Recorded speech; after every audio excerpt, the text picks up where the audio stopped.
to make this happen? What happened?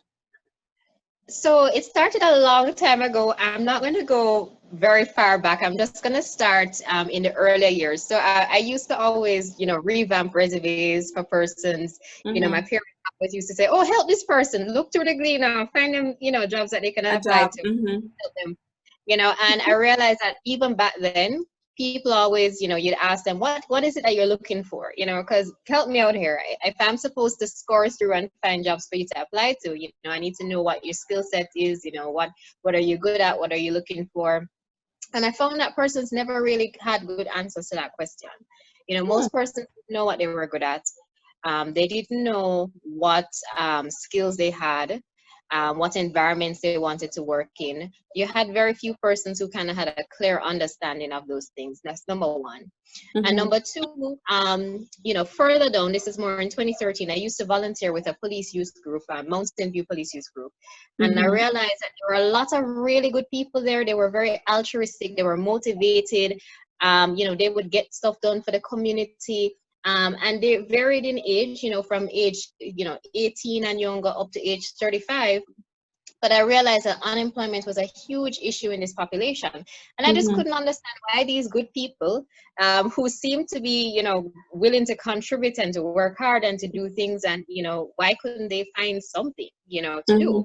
And so I thought about trying to build an informal job network to connect those persons with opportunities with small businesses within my network. I found out that business owners were very willing a lot of times to take a chance and to bring in someone, train them on the entry level job that needed to be done. But then what I realized, the gap was not so much in the supply of labor or the demand, but the gap was really in the skills.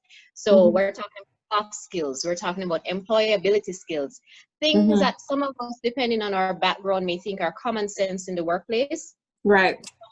A lot of those persons were simply not exposed to. They were losing opportunities because they didn't have some of those basic skills. So we're talking about emotional intelligence, we're talking about communication skills, influencing skills, dealing with conflict. And so I started to delve a little bit both into how can a small business or a medium-sized business or a large business take someone that they don't know and figure out whether or not this person makes sense for the job as well as for maybe their culture, And I also, other thing that I looked at was, okay, how do I help these persons identify what the gaps are that may be hindering them from accessing certain opportunities, and how do we bridge that gap? How do we help them get to a place where they can qualify for opportunities, and then even more where they can identify, okay, I can actually do something with my life. What am I good at? What can I invest some time in to get to a space where I actually have a skill that I can leverage, that I can build on, I can get a career out of, I can have sustainable income earning opportunity. So, on both sides, you can see where it started to surface. But then when, this comes to, I think, one of the topics we want to talk about today, which is mindset, because things didn't start coming together really until 2016. I was doing some informal stuff, mulling around till 2016, where a huge shift happened because my mindset changed. And instead of just trying to, figure out, okay, let me do this, let me try that, I decided to, take it seriously and think of it as something that could actually be a business opportunity that could be huge and that could have a big impact outside of just the persons that I knew personally. And that mindset change came as a result of me making some changes in my life personally, but also a huge thing was reading a book called Year of Yes by Shonda Rhimes. I don't know if you've ever heard of that book, but if you haven't, I encourage you to read it. And in Year of Yes, essentially, what she said was that she realized that she was turning down a lot of opportunities. She didn't really think about it. She just said, I don't need to go to that event. I don't need to do this. I don't need to do that. I'm doing all right.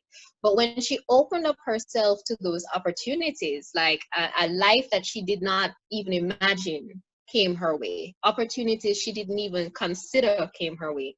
And that's exactly what happened to me in 2016.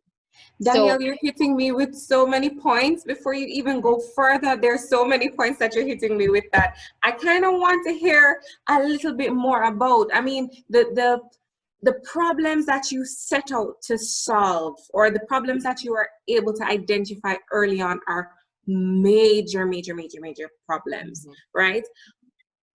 I think a lot of times we are fearful that some of the things that we come up with as solutions don't make sense. So tell us a little bit about how you moved from ideation, just identifying the problem, period, and coming up with the basis of what is now InterviewJM.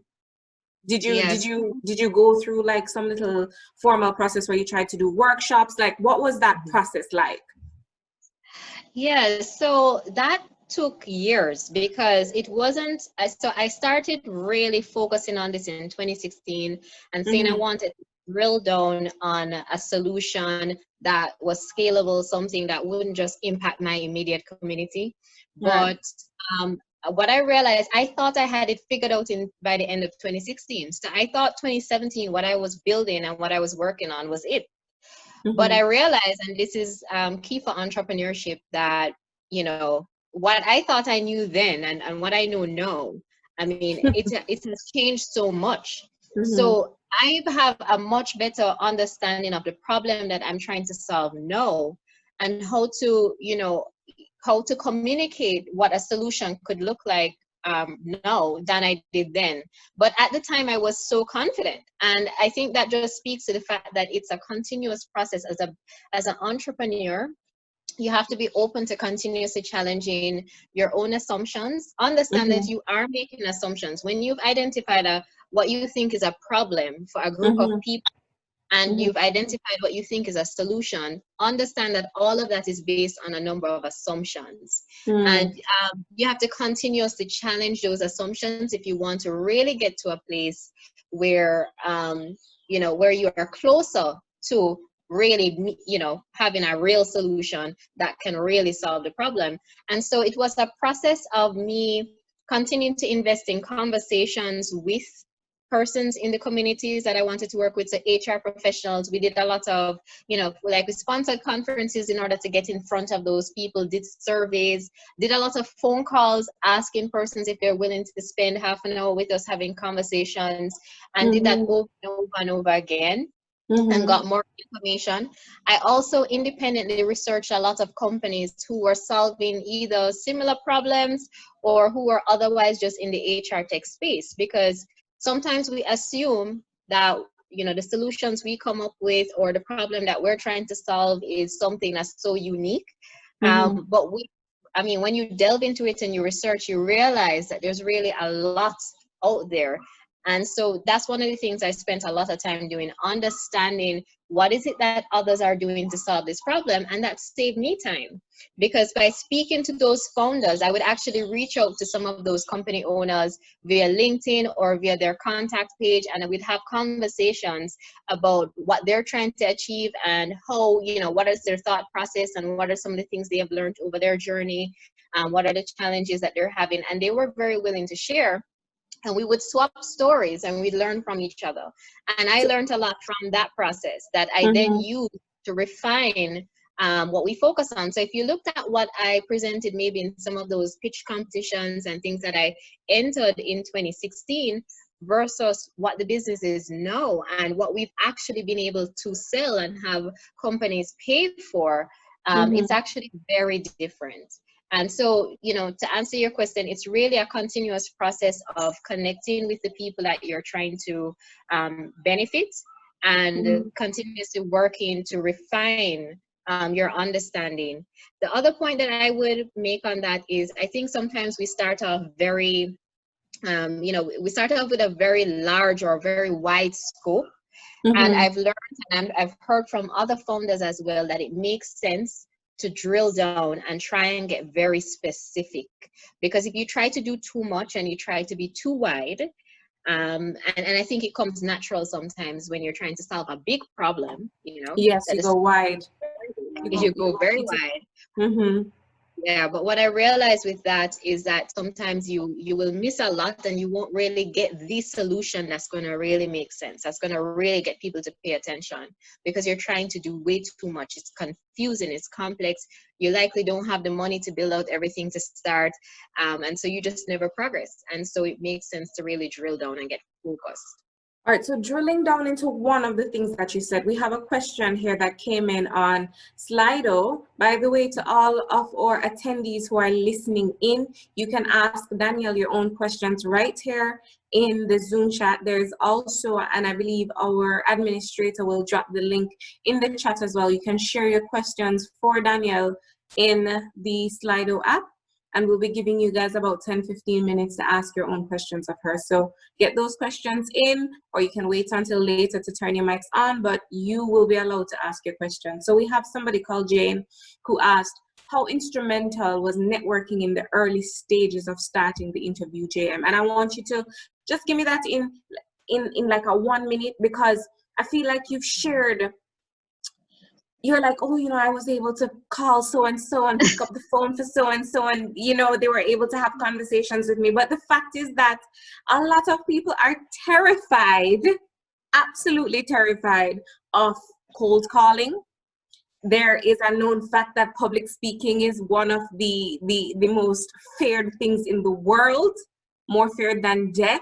But here you are talking about all of these conversations that you're able to have with all of these people. So how important was networking, one, and what's one quick tip of, you know, getting on that phone or walking up to that person who perhaps you think doesn't have the time of day for you? How, you know, how did you handle that? All right, before I answer that question, I'm going to switch over to the better device. So just give me half a second. All right, no problem. So guys, a reminder while Danielle switches out, you can submit all of your questions that you want to ask her at the link. I'm seeing the link in the chat. So you can just click on that and you'll be able to add all the questions that you want to have for her in our 15-minute Q&A section at the end of the session. So Danielle is back and she's going to tell us about her fantastic networking skills, because obviously she's the networking god. Go ahead, Danielle. So first of all, that was one of the hardest things for me because I am one of those people that you would call an introverted extrovert. Uh-oh.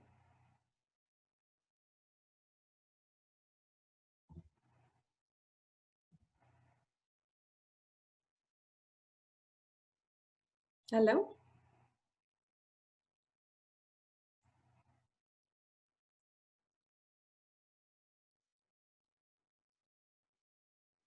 Did Danielle freeze? I think so, because I'm also seeing it on my end, so I guess we'll wait on Right, I thought it was me. But all right, while Danielle comes back online, Jody, you are the founder of TechPorts.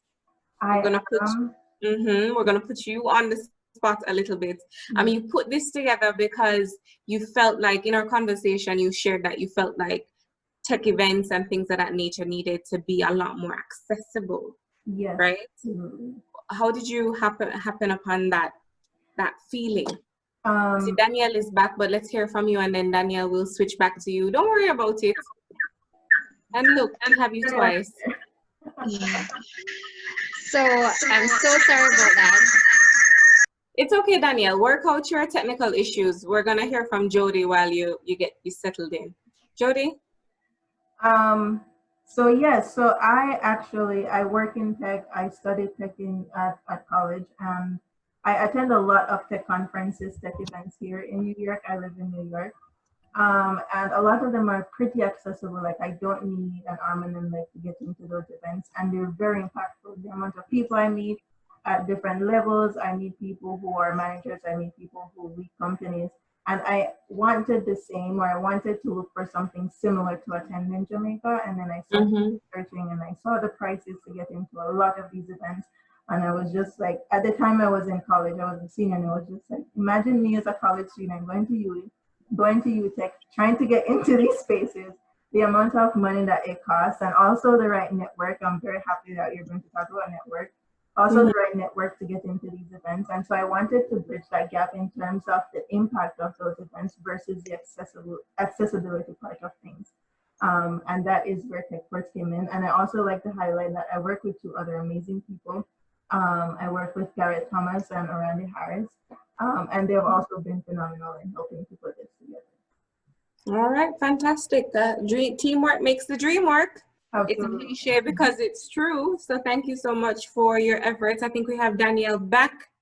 Danielle? Yes, my apologies. We're going to stick with what works, even if it's not the most convenient. So I don't know why my laptop, Zoom is just kicking me out on the laptop. So we're gonna keep it on the mobile. That's fine. We're gonna stick with this, no problem. Stick with it. All right. So you know, you asked me about networking. And I don't know if you heard when I was saying to you that it's not the most natural thing for me because I tend to be an introvert, sorry. So I can do presentations very well. I can do intimate or, you know, small group conversations very well. And pitches, I can prepare and pitch, and in that time frame and in that zone where I'm mentally prepared, I know exactly what I want to accomplish. I may seem like an extrovert. However, I do need to kind of step back and recharge and be out of the social space for a little while, and that's where I'm actually most comfortable. So I am by nature an introvert. I would say I'm an introverted extrovert, right? Oh, sorry, extroverted introvert, right? But essentially what I realized, a mix of the two, right? But what I found works for me is that how I look at networking is that it's supposed to be mutually beneficial. So when I meet someone, I try to ask them questions, get them talking so I can learn about them. And what I'm listening for is something that connects with me, either something that we have in common or someone else that I know has in common, and how I could perhaps going forward collaborate with that person. And it doesn't always have to be business. So sometimes I realize that person has an interest in something, and then naturally, you know, over a course of time, I'll associate them with that thing. And what I try to do to stay connected is, you know, if I see something that may be of interest to them, an article or something that may be helpful to them, then I will automatically just share it with them. Or if I know someone while they're speaking, I can think of someone who might have similar interests or they could collaborate with or something like that, then I will go ahead and just make that connection. And that's so small talk comes hard for me, you know. It's not natural for me to do small talk, and it's awkward for me. So I focus on helping. And what I found is that people naturally like you know, they like that. So they realize, wow, you know, she's really nice, she's helpful. And then automatically as well, they too, you find that there will be some reciprocation over time, or they will initiate conversations with you because they like engaging with you and they have a good experience engaging with you. So for an introvert, that's what I would recommend. Don't always look at it like you have to you know, you have to always engage in small talk, or you have to always be trying to figure out you know, how to say the right thing, and you know, always have the right answers, and to be cool in conversations. Sometimes, you know, let your deeds do the talking for you. You know, think of how they could collaborate with someone. Think of information that you could share that may be useful. And be just altruistic and genuine and authentic, and that usually comes back to you. I will say that if I had not that year read that book, Year of Yes by Shonda Rhimes, I would not have taken the step to do my very first pitch in public, which was at Ingrid Riley's tech event that she always had in New Kingston, Atoll. I did my first pitch there, and by virtue of doing my first pitch, I met my first developer that I ever worked with, because he decided that he was going to ask questions. If I didn't step out and do that, then I would never have met him, and that would have hindered or delayed probably my growth, my business's growth, and the platform's growth, because like he was pretty instrumental in the early days in terms of really helping me think through how this is going to work as a software platform. So I love you've been raising points, Danielle. This is supposed to be a 30-minute conversation, and at the rate that we're going, it can be far more than that. I took out from what you just said, preparation, offering long-term help. I think that's a big deal, because I think a lot of people don't enter networking or relationships with the idea of giving to the other person. It's always, what can I get from that individual that I've been engaging with? And I really like that. But a part of the process of networking is idea sharing. Yes. You went up on a stage and you spoke about something in some amount of detail in order for people to get interested about an idea that you have had. And if it is one thing that people sometimes are afraid of, especially in the entrepreneurial space, it's sharing ideas. You'll hear, oh, no, I don't want them to steal my idea, or I don't want this, or I don't want that. Was that a fear for you? And how were you able to overcome it? If it was a fear. And if it's not a fear, then why do you feel like it's not a big deal while everybody else feels that way? Yeah, so in the very early stages, that was a fear, because I was new to tech entrepreneurship, especially at the time. And so that was something I thought through. But over time, by speaking with others, what I learned is that really you have nothing to fear. I'm not going to say it has never happened, but there are 2 points that I think are important when you think about this. Number one, or maybe 3 points, but number one, when you're sharing your idea, you're not sharing your secret sauce. And if your idea is so simple that you can't give a pitch or, talk to somebody for 2 minutes without sharing your secret sauce, then that means your idea is too simple. And if your idea is so simple, then you have to wonder, why hasn't it ever been done? Maybe that's a warning sign, right? Yeah, that's the first thing. If you're afraid of having a conversation with someone because your idea is so simple that by the time you talk to them about the problem that you're trying to solve and what you're looking at doing, then everything is out, then your idea is way too simple. You really probably need to rethink that. There has to be layers to it, uniqueness, complexities, for it to be something that's different, that's new, that's going to take off. I mean, so I would say, first of all, think about that. That number 2, I would say, is, yeah, okay, by holding it to your chest, maybe nobody else will hear about it, but what's the point?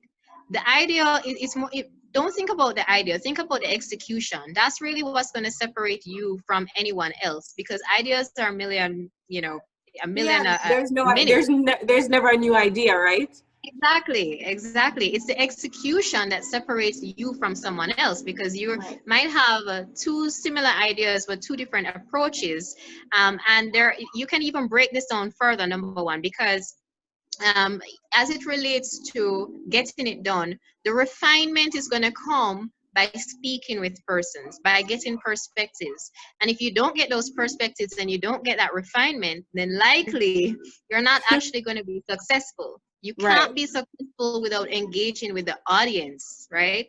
And remember, you have a reason why you have taken this up. Entrepreneurship is hard. This is going to take years. You're going to have to pivot and change. You're going to have to invest time, resources. You might lose money.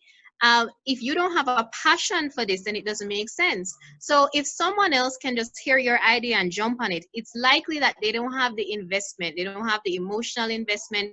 They don't have the passion for it like you do. So even if they decided that they were going to, do a thing, oh, that sounds good, I'm going to jump on it. Will they really have the type of wherewithal, the stick-to-itiveness, as you could say, that you would have to really get it done long-term or medium to long-term? Because at the end of the day, you're driven by something else that's different from just somebody randomly hearing an idea that sounds good.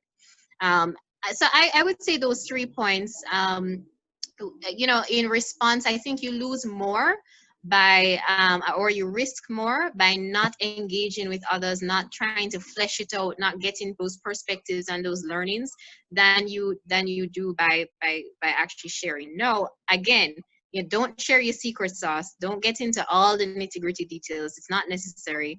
Number 1. And number 2, also, like I said, you know, try and have conversations with people that it makes sense to have those conversations with.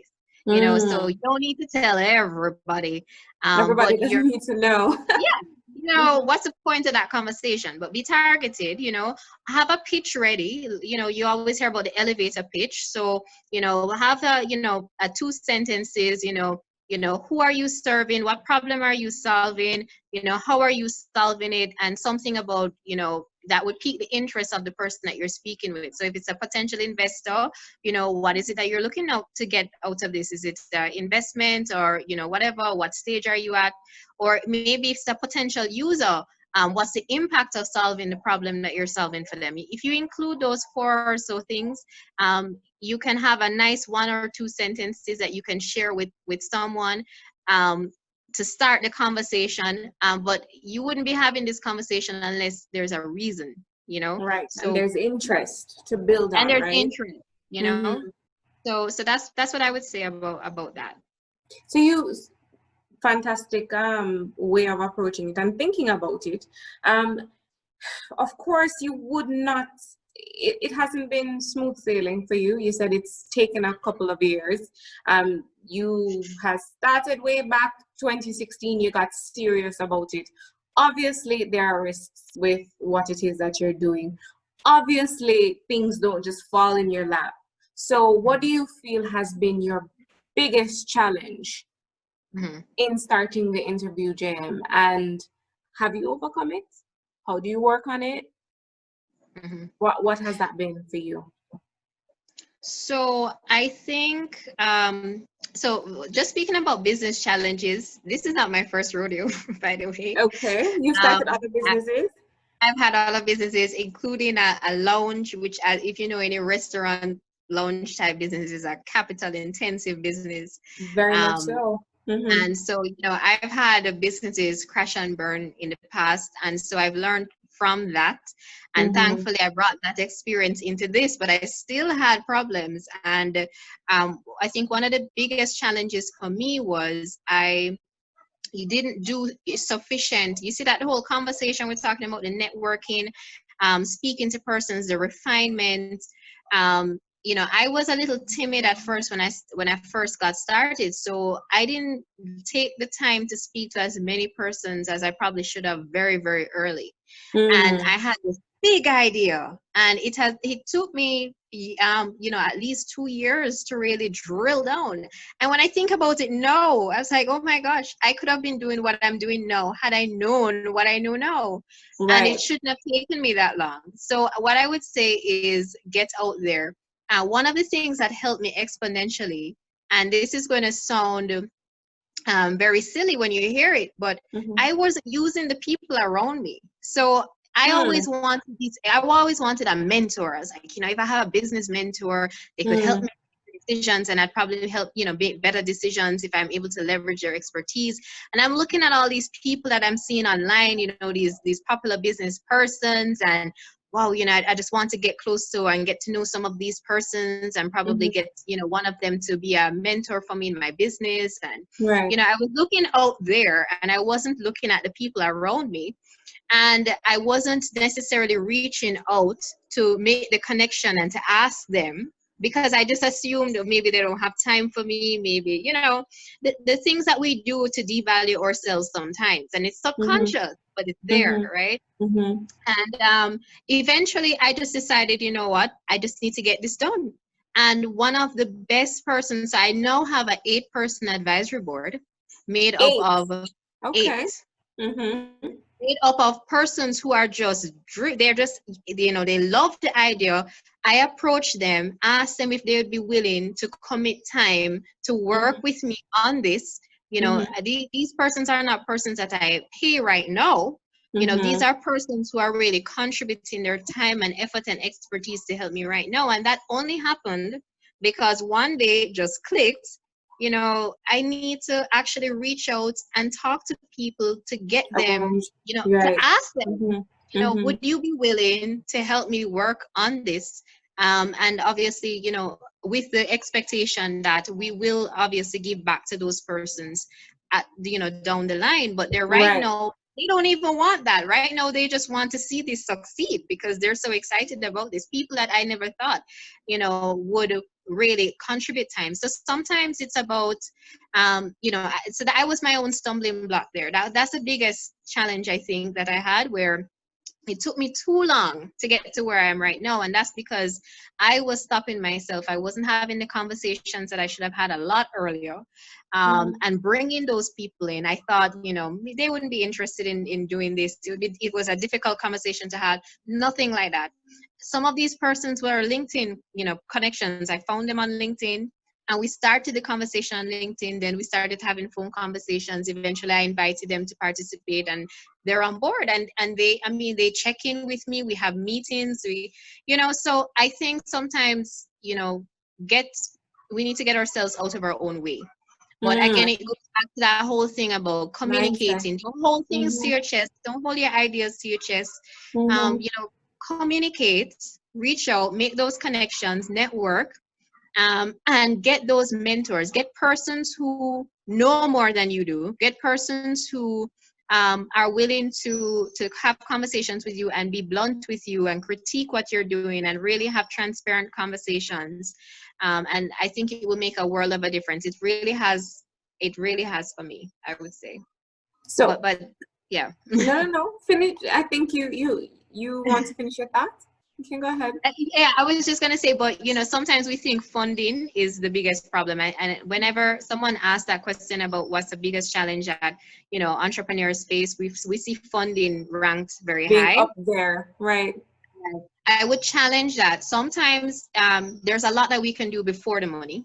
And there's a lot that we could do to qualify ourselves and get ourselves in a better position to attract the money and the investment. And so I would encourage persons, don't just default to, I don't have the money. If I had the money, I could just build this out. I would say, take a closer look probably at what's going on. There may be other challenges that you have that could be solved by you to put you in a better position. But I know money is one of the things that rank high a lot of times when persons answer that question. They say fortune favors the prepared, right? So you have to prepare yourself for that money that you're trying to attract and get. It's now 9 minutes to 6. We intend to wrap at 6 o'clock. There was a question here from Anonymous who asked, what advice would you give to a university graduate who struggles with self-doubt about being ready to, well, this person is talking about applying to jobs in their field of study. I think you shared with us a really important point that would, to me, links back to mindset. You said not only holding things to your chest, but the things that you think about what you're able to achieve. So if you were to give this graduate in 30 seconds, how would you address self-doubt? Whether you're a university student, whether you're somebody thinking to start a business. Okay. Negative self-talk. So I can speak specifically. 30 seconds, really, Racheal? 30 seconds. All right. So first, Danielle. One of my advisors said to me, because I was doing this and I didn't even realize the words I was using suggested to her I was devaluing myself and the opportunity. But essentially she said, we as Black women, and I don't think it applies to Black women alone, but, minorities of any sort, we need to have, average white male confidence. And what that is if you look online and you watch those videos, or if you lived overseas like I did for a few years, what you realize is that the typical white male will present sometimes the most average thing, but they're super confident. Like when they go, they know they have something good. They're good. They're going to get the money. They're going to get the money, right? Average white male confidence. And what she said is we need to have that, because a lot of times we don't even realize how good we are and how good the opportunity that we're presenting is. And we will subconsciously devalue ourselves and think we're not ready. But we need to kind of just, as you said, mindset. We need to just put ourselves in that role, pretend like we have that confidence, like we have it, because a lot of times we really do. And we're holding ourselves back and we're hindering ourselves by not going for the opportunities. So I would say to the graduates, go for the opportunities. There's so much I could talk to you about finding a career coming out of university, because this is my spiel.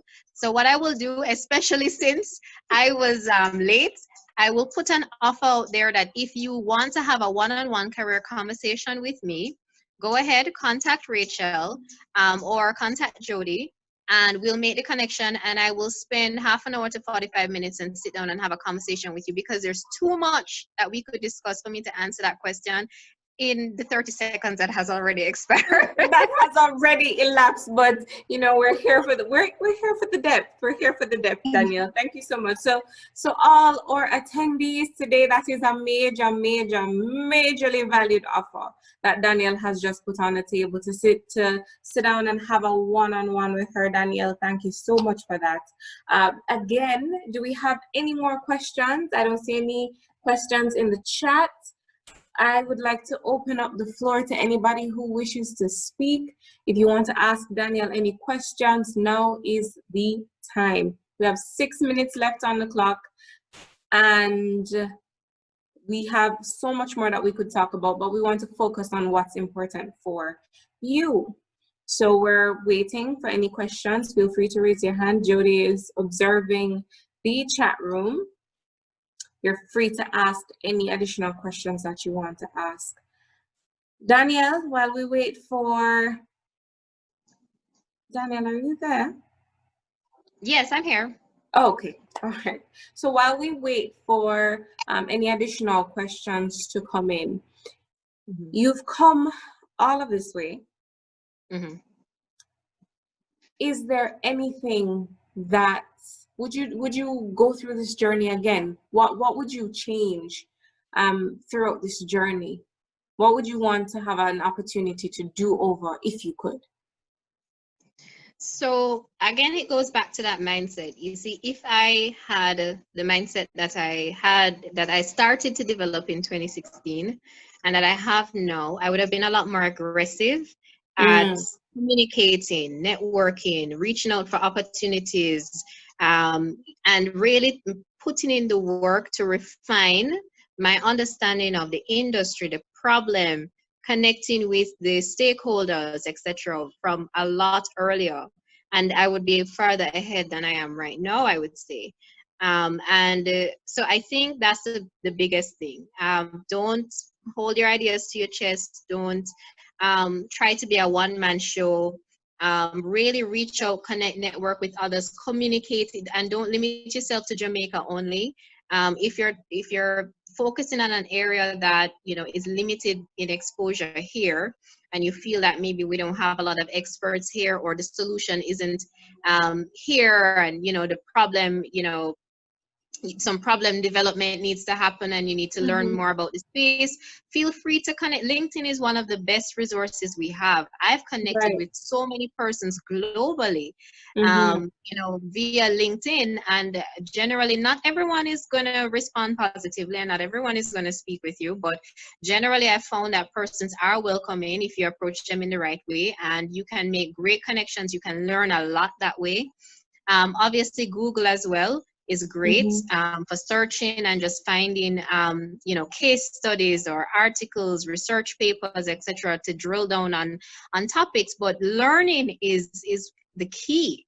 I mean, the best thing that you can do is invest some time to really learn about the space that you're trying to work in, and get to know the people that you're trying to solve the problems for. Challenge the assumptions that you're making, because inevitably what you are doing, again, if you've identified a problem and if you've identified a supposed solution, you're making assumptions, and you need to continuously test those assumptions. And you can only get responses on that and kind of make progress on that by communicating with others in the space. All right, so I would say that's probably the top thing that would have definitely made me progress even faster, to speak to more, just talk to more people and sooner.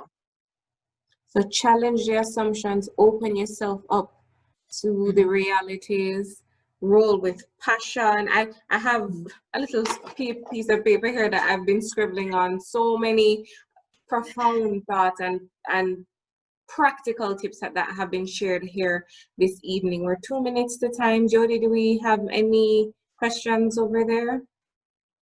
No raised hands at this time. All right. Well, Danielle, you have shared a lot with us. I want you to leave us with a parting thought, and I'm going to give you a scenario. I am somebody struggling to start because I don't think my idea is good enough, or I feel like nobody would be interested. What is one thing that I need to do today to challenge that assumption? Get rid of the mindset that you have and get a more positive, elevated mindset, because at the end of the day, positivity and, you know, that confidence and that certainty that you have that what you're doing is valued and your contribution is valuable, like you can do this, is one of the biggest things that's going to attract opportunities to you, literally. Like I know we don't have the time, but I could have gone into examples of scenarios where literally once I've changed my mindset and how I approach a particular thing, I start to see the opportunities for collaboration, the opportunities for revenue generation, that, you know, it just starts to flow. And so I would say the first thing is, if you're not sure about, you know, something, then, you know, drill down. Why am I doing this? You know, there's a book called Start With Why by Simon Sinek. He's great. Look him up and watch some of his videos and read that book. But figure out what is the purpose of this? Why am I doing this? Figure out what's your skill. So what role do I want to play in bringing this forth? Talk to people so you can learn more about the industry, the problem, and the potential solutions, and then bring in the people, whether they're mentors or advisors or employees or whatever. Bring in the people that can support you to actually bring it to fruition. So, I mean, I would say those 4 things, and I think that answers both questions. Let me know, Racheal, if it Yes, answered it the last does. question. Yeah, It that's what does, I would and say. then some. Go ahead, finish your thought. Oh, no, that was it. So I would say those 4 things, I think, if you do that, if you do those 4 things, then I believe that will make a world of a difference. And that's what's going to propel you, you know, from where you are, which if you had suggested is the starting point, you know, you just have an idea, to actually having something that's feasible, that makes sense. And I mean, when we think about businesses, we think about minimum viable products, right? So don't think about this big highfalutin wide thing. Just try and get very focused. What can I do to solve a problem that I could present to someone, that I could show someone, so I could start to get that feedback, right? Start, you know, that I could start to tweak, that I could start to, so something that actually is a substitute for the solution. It doesn't have to be the technology. If you're in a tech environment, it could be a manual version of a tech process, you know, a manual version. But what is it that I could do right now that could test my assumptions and test it with the actual people who would be using it to get their feedback? That I think is hugely impactful. And there's a lot of information on what an MVP is, or minimum viable product is, and how to do that. But that essentially is going to help you to be the journey, you know, build that journey from start onward. That's how you're gonna build it out, essentially, by getting that MVP, testing it, refining it, building on it. And you can't do that without communicating with others. All right, well, it all starts up here. Get yourself in that average white male mindset. Thank you so much, Danielle. So much information has been shared. I see Nevleen saying, read the offer Danielle made. Can you please arrange for me to have a free consultation? Prayer hands. We can do that for you, Nevleen. Thank you so much for putting the offer out there. Jody will speak to you directly and get the necessary information from you. A very, very, very big thank you to all our attendees. We have now run through an hour. We've been talking for an hour. ladies and gentlemen. So thank you so much for joining us, to our speaker, Danielle Tait, who has for the past 45 minutes been dropping knowledge upon knowledge upon knowledge. You can't pay for this, ladies and gentlemen, and you got it for free, courtesy of TechPorts, who are trying to make technology and networking in the tech space within Jamaica and the Caribbean more accessible. It has been my pleasure. But before I go, let me tell you about what's coming up next. We have another session on October 27th, and that is focused on something that you guys may be going through right now. Are you doing tutorials day after day after day after day? If you are in tutorial purgatory or tutorial hell, then we want to help you to navigate the space. We know many of you are stuck at home right now, and you're all over the place with all of the things that you want to learn. So we want to keep you focused, like Danielle has said. So that is going to be Tuesday, October 27th, 2020, of course. And of course, you'll find that information on TechPorts, and we will be happy to share it right here on Start Social as well. You can follow all of the people here. You can follow TechPorts. That's Jody Simpson and her team at TechPorts, and they're on Facebook, Instagram, and LinkedIn and Twitter. Danielle, where can we find the InterviewJM? So if you are a job seeker, you can follow us on Instagram at that's the number 1 word million interviews. So that's 1 million interviews. That's on Instagram.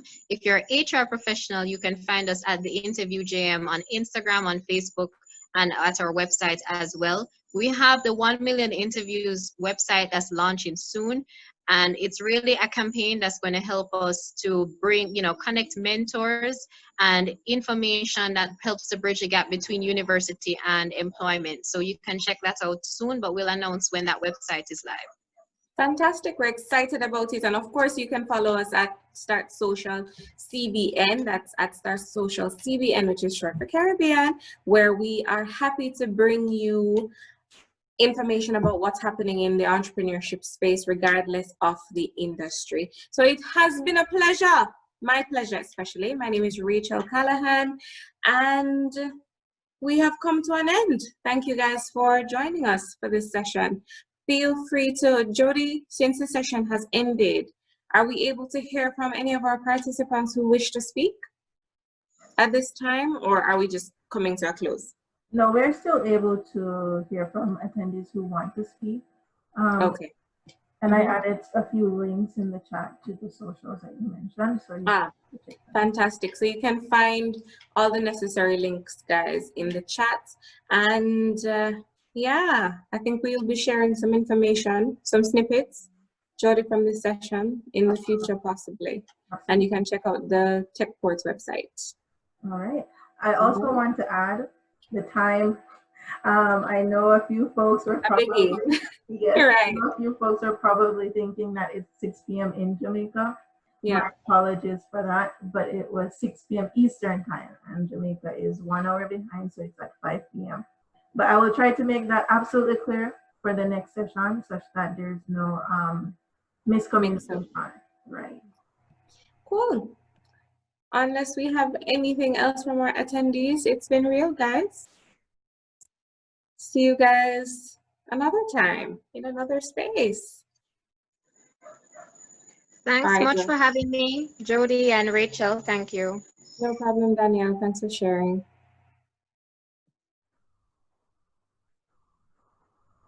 All right. I don't think anyone else is going to speak from the attendees, but no problem.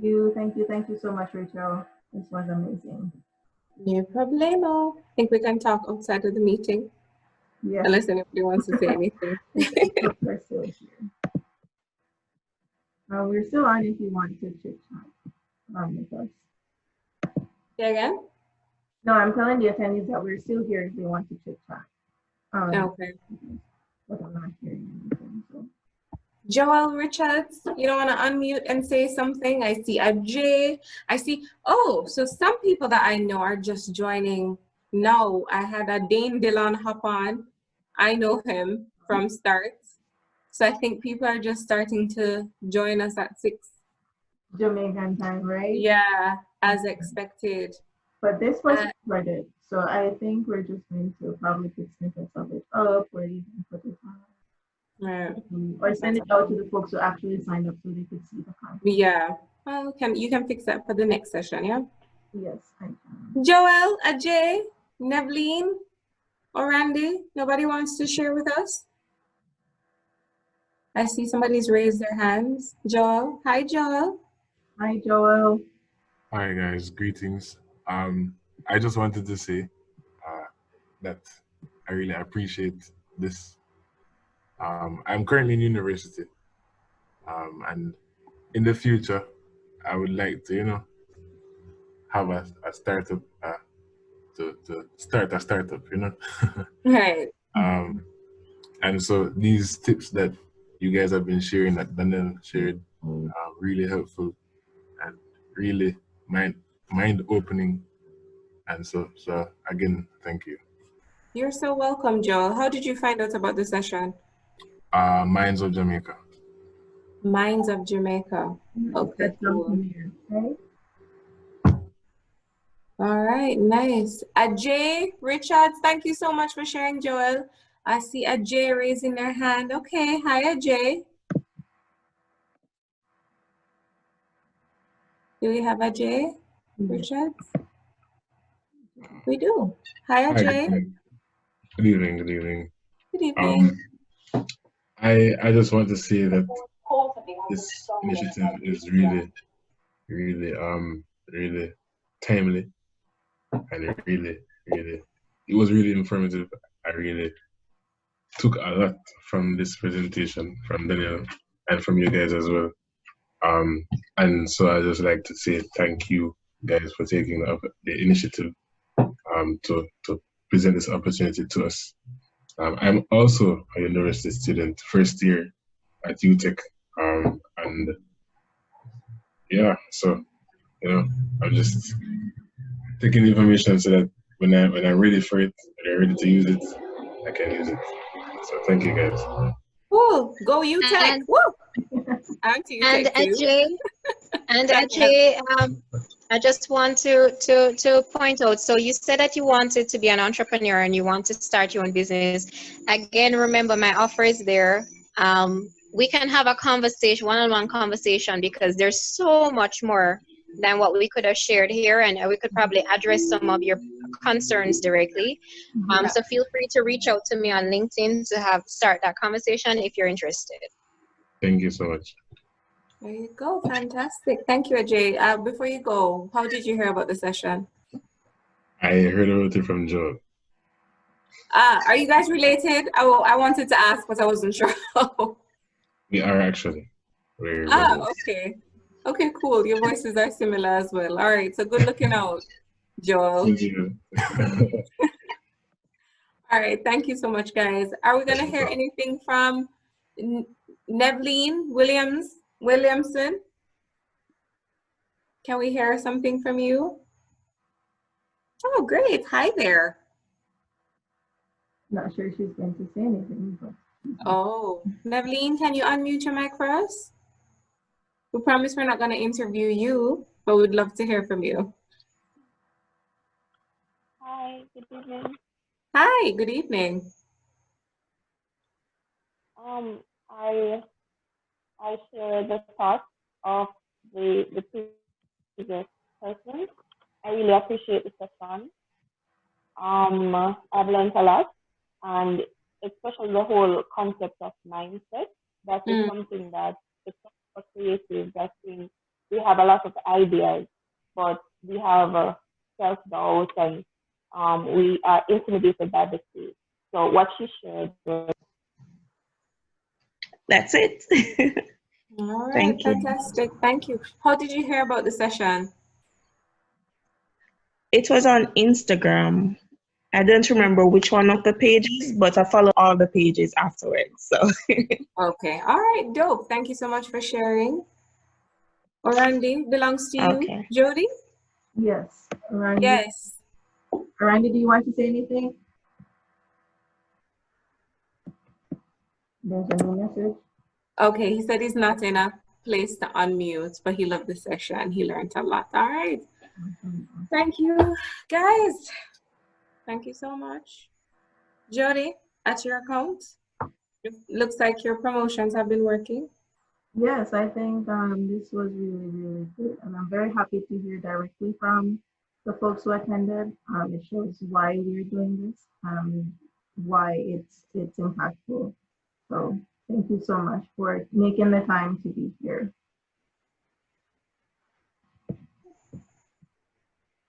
Is Ajay's hand still raised from before or okay, cool. All right, I personally have to run. I have another meeting. Of course. Thank you so much, Racheal. No problemo. We'll talk outside of this. Bye, guys. Bye. Have a good evening. Bye, Danielle. Thank you. No problem.